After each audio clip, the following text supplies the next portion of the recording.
আজকে আমরা 4 বন্ধু মিলে চলে যাচ্ছি নারায়ণগঞ্জের ভাইরাল সেই বুরুন্দির বিরিয়ানি খেতে। প্রথমে আমরা নবীগঞ্জ গুদারাঘাট চলে আসলাম, তারপর আমরা একটি অটো নিয়ে নিলাম, কিন্তু রাস্তায় অনেক জ্যাম থাকার কারণে আমরা হাই রোড দিয়ে যেতে পারবো না, তাই আমরা চিপাচাপা রোড দিয়ে যাওয়ার সিদ্ধান্ত নিলাম। রাস্তার দুপাশে খুব সুন্দর গাছপালা রয়েছে, প্রাকৃতিক এই দৃশ্যটা আমার কাছে খুব ভালো লেগেছে। আপনারাও এই দৃশ্যটা একটু উপভোগ করুন। তো আমরা দেখতে দেখতে চলে আসলাম সেই ভাইরাল বুরুন্দির বিরিয়ানির দোকানে। এখানে এসে আমাদেরকে খাবারের জন্য প্রথমে টোকেন নিতে হচ্ছে। টোকেন নেওয়ার পর আমরা হাতে খাবার পেলাম।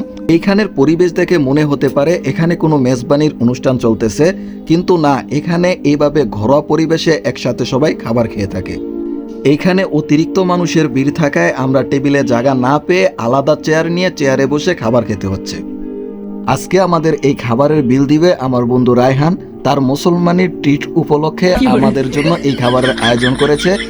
তো আমাদের ভিডিওটি যদি ভালো লেগে থাকে অবশ্যই ভিডিওতে লাইক, কমেন্ট, শেয়ার করে আমাদের সাথেই থাকবেন। আল্লাহ হাফেজ।